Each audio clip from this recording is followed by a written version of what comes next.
नमस्कार, आप देख रहे हैं सौंदर्य भारत लाइव टीवी। आइए आपको दिखाते हैं इस वक्त के मुख्य समाचार। इस वक्त की ब्रेकिंग न्यूज सीतापुर से।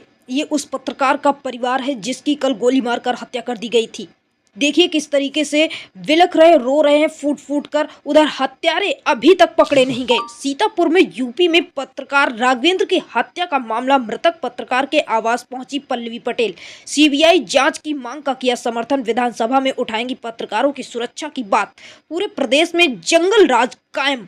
पल्लवी पटेल अंतिम संस्कार के लिए मृतक पत्रकार को लेकर निकली पुलिस। संवाददाता तहसील रिपोर्टर अनिल कुमार मौर्य की खास रिपोर्ट उन्नाव से। है कि वो जीरो टॉलरेंस की सरकार चला रही है और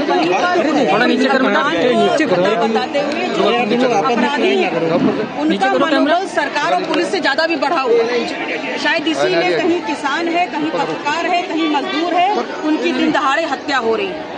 आज सीतापुर जहाँ हम खड़े हैं मोहल्ले में, जहाँ पर हमारे पत्रकार बंधु की हत्या हुई है, इससे ज्यादा और सीमा क्या हो सकती है? क्योंकि पत्रकार हमारे लोकतंत्र के सबसे मजबूत स्तंभ कहे जाते हैं और जिनके मुख से और जिनकी लेखनी से हम दलित और जो पीड़ित लोग होते हैं, जो दबे कुचले होते हैं, उनकी लड़ाई और उनकी आवाज जनता तक पहुंचाते हैं, सरकारों के कान तक पहुंचाते हैं।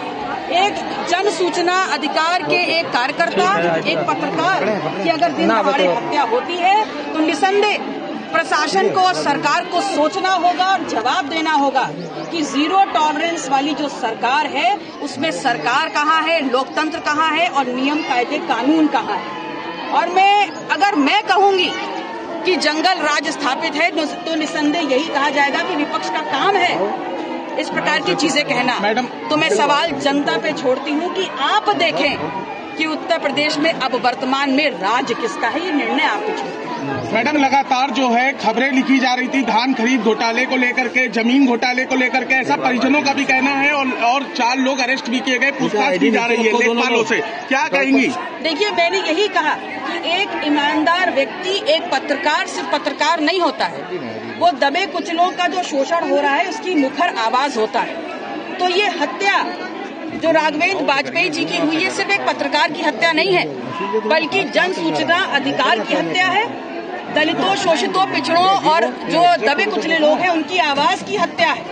तो इसलिए आपके माध्यम से हम मांग करते हैं कि उनकी पत्नी को योग्यता अनुसार नौकरी दी जाए और परिवार को एक मुआवजा दिया जाए, क्योंकि वो अपने परिवार के अकेले कमाने वाले और उनका पोषण करने वाले व्यक्ति थे।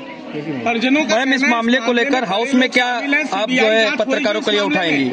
देखिए, वर्तमान परिस्थितियां उत्तर प्रदेश में जो हैं, वो आजकल अपराधियों का मनोबल इतना ऊंचा है कि वो लॉ एंड ऑर्डर की खुलेआम धज्जियां उड़ा रहे हैं, जिसका जीता जागता सबूत जहां आज हम खड़े हैं सबने देखा। इसलिए मैं कह रही हूं कि अगर सरकार ने इस पे परिवार को न्याय नहीं दिया तब इस प्रदेश की जनता न्याय के लिए सड़कों पे उतरेगी और उसका नेतृत्व हम करेंगे। एनकाउंटर की बात करती है, किस पर क्या देखा है आपका? नहीं, किसके एनकाउंटर की बात? जो एक प्रखर प्रहरी है उत्तर प्रदेश के लोकतंत्र का, देश के लोकतंत्र का एक पत्रकार, वो कभी भी ऐसी नहीं होगा। वो हमेशा जनहित के मसलों को उठाएगा, उनकी आवाज बनेगा।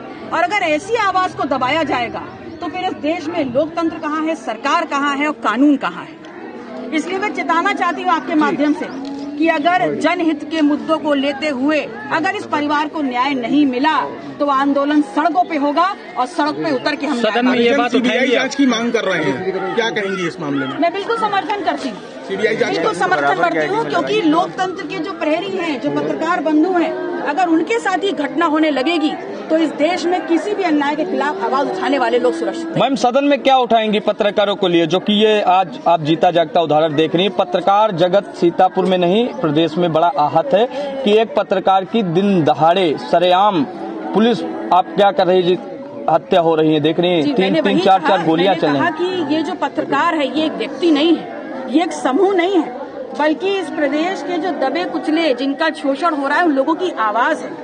तो अगर उनकी आवाज को दबाया जाएगा तो इस देश में लोकतंत्र स्थापित नहीं है, सरकार स्थापित नहीं है, लॉ एंड ऑर्डर स्थापित नहीं है। इसलिए मैं पूरी पुरजोरी से जब सदन होगा मैं इस बात को उठाऊंगी और ये सुनिश्चित करूंगी कि उससे पहले ही इस परिवार को न्याय मिले। ऐसी ही ताजा खबरें देखने के लिए हमारे चैनल को लाइक, शेयर, सब्सक्राइब करें एवं बेल आइकन प्रेस करना ना भूलें। अगर आपको हमारा ये वीडियो पसंद आए तो ज्यादा से ज्यादा शेयर जरूर करें और कमेंट जरूर करें। धन्यवाद।